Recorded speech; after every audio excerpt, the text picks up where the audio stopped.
आज की कथा है boat pastime of Shrimati Radha Rani at Mansi Ganga. ठीक है। तो एक दिन क्या हुआ था, मानसी गंगा मानसी गंगा वैसे बहुत बड़ी साइज में थी। तो श्रीमती राधा रानी और उनकी सखियों को मानसी गंगा क्रॉस करके जाना था। ना, मानसी गंगा क्रॉस करने के लिए बोट लगती है। It is not very easy to cross Mansi Ganga, काफी ऐसे चौड़ी है वो। तो उनको बोट में बैठ के उनको क्रॉस करके जाना था। तो उनके पास ढेर सारे, उनको बेसिकली मथुरा पहुंचना था और मथुरा में उनको बेचना था ये सब कुछ। तो उनके पास बड़े सारे बहुत ज्यादा मटके थे दही से भरे हुए। फिर किसी किसी मटकों में ढेर सारा दूध था। मतलब एक एक गोपी के पास मिनिमम 10-10 मटके थे। तो ऐसी बहुत सारी गोपियां थी राधा रानी के साथ। तो सबके पास 10-10 दही के मटके, दूध के मटके, और ये सब बेचने के लिए इन्होंने मथुरा जाना था। तो वहां पे हमेशा जब जाती थी तो हमेशा बोट से जाती थी, तो कोई ना कोई नाविक होता था। लेकिन उस दिन क्या हुआ, उस दिन जो नाविक था उसने क्या किया कि हाँ ठीक है, आपके पास सामान जरा ज्यादा है। तो उन्होंने एक प्राइस पे सेटल हो गए कि चलो, आप इतने मटके लेके जा रहे हो तो आपके हर 10 मटके के पीछे एक मटका मैं लूंगा, अपनी फी, क्रॉस करने की फी।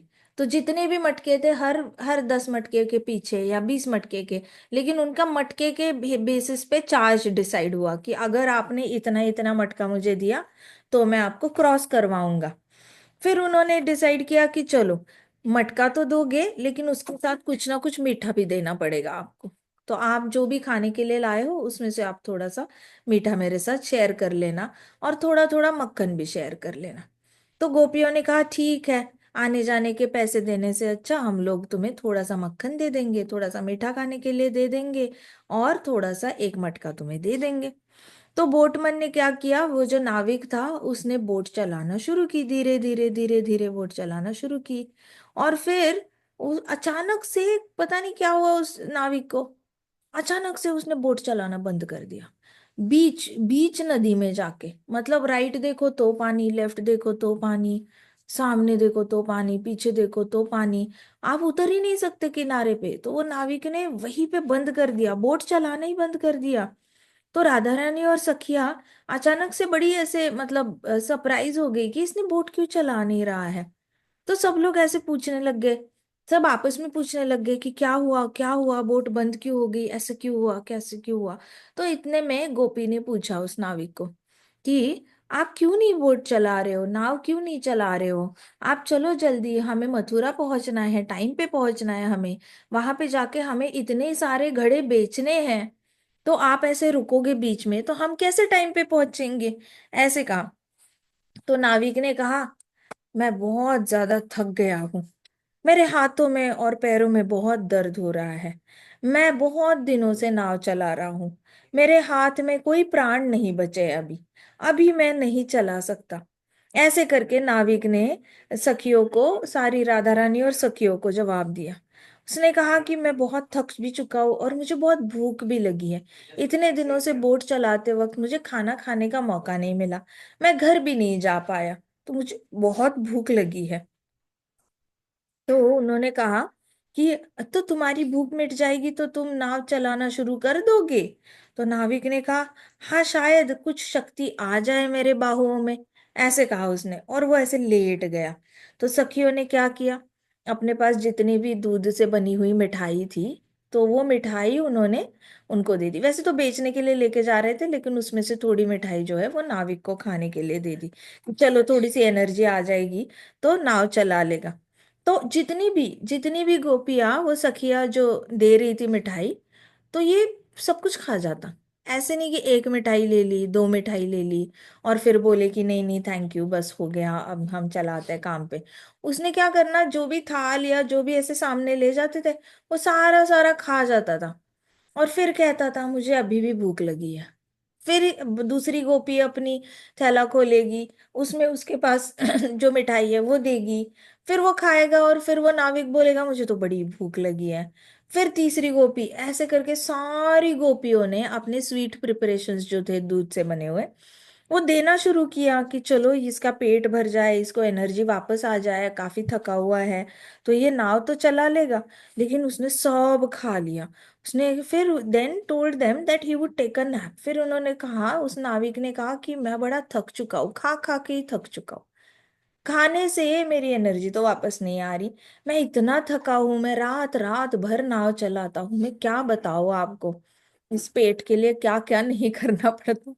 तो नाविक ने कहा कि मैं थोड़ी देर सो जाता हूँ, थोड़ी देर सो जाने के बाद मैं जैसे ही उठ जाऊंगा तो मैं आपको नदी किनारे पहुंचा दूंगा। ऐसे करके नाविक वहीं पे लेट गया, हाथ पैर फैला के लेट गया।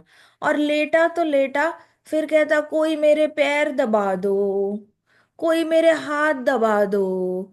बोट रो कर करके, by rowing of the boat my arms are paining. तो बोट जो ऐसे ये करते हैं ना, ऐसे ऐसे रो करते हैं, तो कहते कि हाँ ऐसे बोट ऐसे रो करते करते मेरे मेरे आर्म्स, मेरी बाहु ये बहुत दर्द कर रहे हैं, कोई मेरे हाथ दबा दो, मेरे पाँव दबा दो, बहुत दर्द हो रहा है। लेटे लेटे वो नाविक ऐसे ये करने लग गया। तो गोपियों ने देखा, गोपियों ने कहा चुपचाप उठो और बोट चलाओ, नहीं तो हम तुम्हें यहां से फेंक देंगी बोट से। तो वो नाविक जो था वो उठा डर से। गोपियों ने कहा, गोपियों को गुस्सा आ गया, ये हाथ दबाने के लिए बोल रहा है, पाँव दबाने के लिए बोल रहा है। फिर गोपियों ने उसको धमकी दी, कहते कि तुम उठ के बैठ जाओ और बोट चलाओ चुपचाप, नहीं तो हम तुम्हें उठा के फेंक देंगे नदी से बाहर, बोट से बाहर। तो फिर वो जल्दी जल्दी उठ के वापस ऐसे ऐसे नाव चलाने लग गया वो नाविक। फिर थोड़ी देर बाद वापस बोट रुक गई। गोपियों ने सोचा अब क्या हुआ उसको।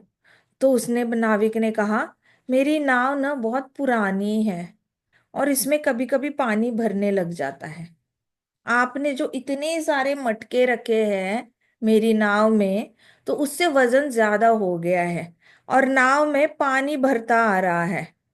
तो आपको थोड़ा सा वजन कम करना पड़ेगा, मेरी नाव में आज तक किसी ने इतना वजन भरा नहीं है। तो आप ना थोड़ा थोड़ा अपना वजन हल्का कर दो, फेंक दो नदी में, नहीं तो नाव डूब जाएगी। सामान के चक्कर में आप भी डूबोगे, मैं भी डूबूंगा, ऐसे कहा। तो गोपियों ने एक एक एक एक करके, सखियों ने क्या किया, एक एक करके मटके फेंकने शुरू किए मानसी गंगा में। एक एक एक एक भरे हुए थे ना, दही के मटके, दूध के मटके हैवी थे। तो हर गोपी के 10-10 मटके तो बहुत ही ज्यादा हो जाता है। तो उन्होंने अपने मटके मक्खन के फेंकना शुरू किया, दही के फेंकना शुरू किया, ऐसे करके एक एक एक एक मटका धीरे धीरे फेंकना शुरू किया। लेकिन फिर भी वजन ज्यादा ही था, नाव उतनी ही ज्यादा दबी हुई थी जितनी पहले। तो नाविक ने कहा, नहीं नहीं इतना नहीं, ज्यादा फेंको, देखो अभी भी पानी अंदर आ रहा है नाव के, अभी भी नाव दब रही है पानी में, निकालो निकालो और निकालो। ऐसे करके नाविक ने सारी सखियों को कहा। तो सारी गोपियां कहने लगी, अरे नाविक सब यहीं पे फेंक देंगे तो हम मथुरा जाके बेचेंगे क्या। तो नाविक ने कहा, आपको पानी चाहिए, आपको डूबना चाहिए, डूबना है या बेचना है, आप डिसाइड करो। तो गोपियों ने सोचा डूबने से अच्छा तो फेंकना ही भला रहेगा, नाव ही खराब निकली, नाव ही पुरानी निकली, उसमें हम क्या कर सकते हैं। ऐसे करके गोपियों ने और ज्यादा मटके फेंकना शुरू किया। तो उसने कहा, नाविक ने, कि आपको मानसी गंगा की शरणागति लेनी पड़ेगी, आप मानसी गंगा की शरणागति लोगे तो ही मानसी गंगा आपको बचाएगी, नहीं तो नहीं बचाएगी, मानसी गंगा आपको खा जाएगी। जैसी गोपियों ने सुना तो उन्होंने फटाफट फटाफट और स्पीड से मटके नीचे फेंकना शुरू किया। तो गोपीज ने फिर भी वजन कम नहीं हुआ, अब सारे मटके नीचे फेंके थे, अब क्या करे क्या करे समझ में नहीं आ रहा। पानी आए जा रहा है अंदर से, ऐसे पानी आए जा रहा है नाव में। तो उसने, नाविक ने कहा, देखो संपूर्ण शरणागति, संपूर्ण शरणागति, आपके पास जो भी है वो फेंक दो। फिर गोपियों ने अपने कंगन उतारे, ज्वेलरी उतारी, सारी कान के झुमके उतारे, नेकलेस वगैरह जो भी पहना था, सारे सारे मेटल के, सोने के जितने भी गहने थे, वो सारे हेवी हेवी ज्वेलरी थी, वो ज्वेलरी उतारी और गोपियों ने नीचे फेंकना शुरू किया कि इसका वजन है हमारे ऊपर, इसका वजन है हमारे ऊपर। ऐसे करके सारी गोपियों ने मानसी गंगा में अपनी ज्वेलरी फेंकी। फिर उसके बाद क्या हुआ, सबकी ज्वेलरी फेंकी, उसके बाद अचानक से बहुत आंधी आने लग गई, तूफान आने लग गया।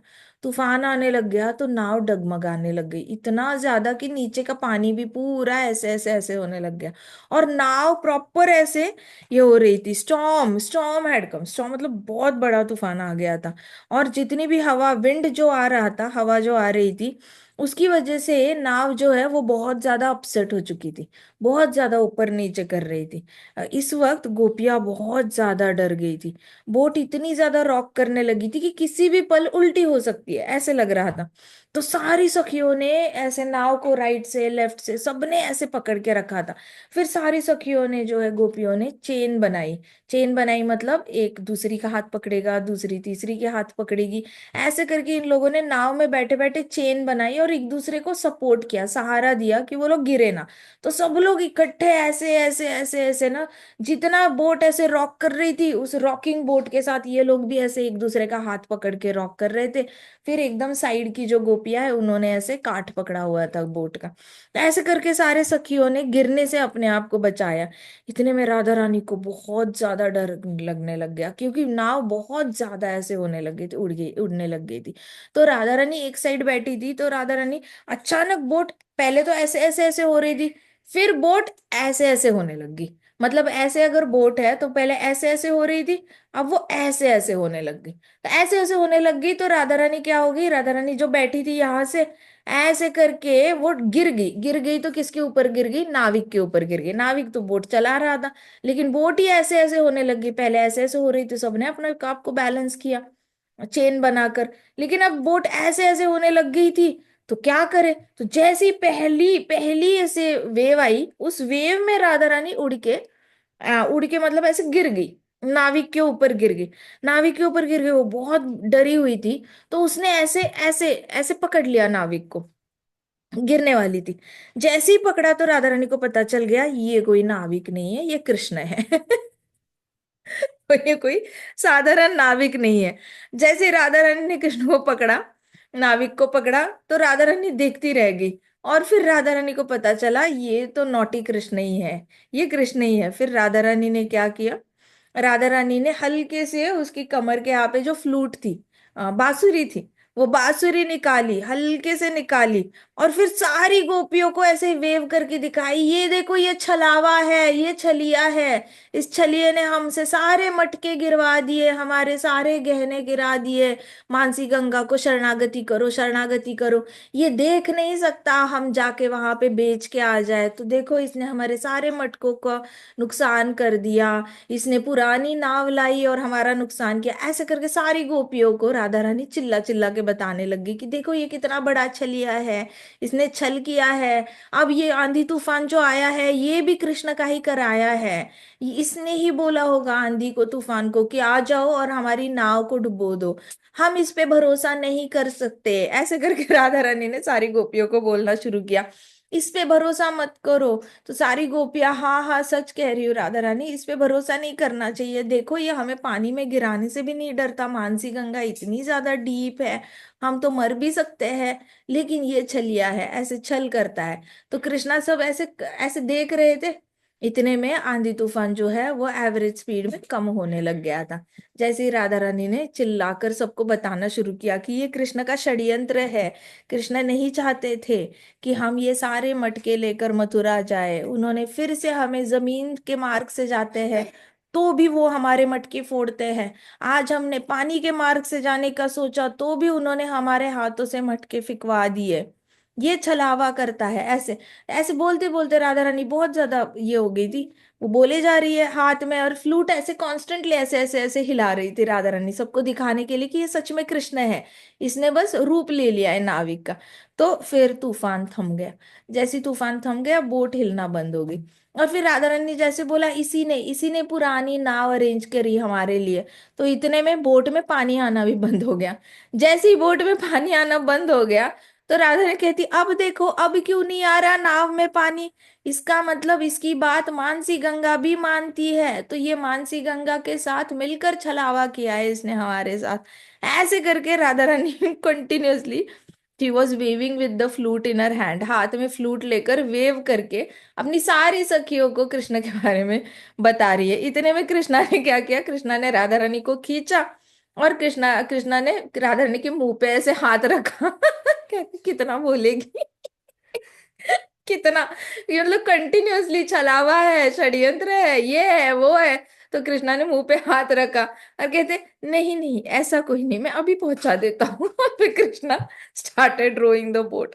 कृष्णा ने जैसे ही बोट रो करना शुरू किया, फिर किनारे पे पहुंचा दिया, किनारे पे पहुंचा दिया तो राधा ने कहती अब क्या फायदा, हमारे पास बेचने के लिए कुछ है ही नहीं, तुमने छलावा करके सब। तो कृष्णा कहते ठीक है चलो वापस चलते हैं। फिर राधा रानी ने कहा अब हम तुम्हारी नाव में नहीं बैठेंगे, हम किसी और की नाव में बैठेंगे, अब हम तुम पे भरोसा नहीं कर सकते, हमारा पूरा भरोसा तुम्हारे ऊपर से उड़ गया है।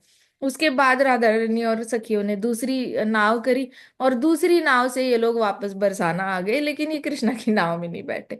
तो ये वाला जो पास्ट टाइम है गोपाल चंपू में लिखा हुआ है, कभी आपको टाइम मिलेगा तो पढ़ लेना, ठीक है। श्रीमती राधा रानी की जय। श्री श्री राधा श्याम सुंदर की जय। श्री श्री कृष्ण बलराम की जय।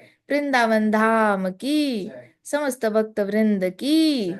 शिल प्रभुपाद की। जय। हरे कृष्णा कृष्णा कृष्णा हरे हरे, हरे राम राम राम हरे हरे, हरे कृष्ण महासंकीर्तन यज्ञ की जय। जय।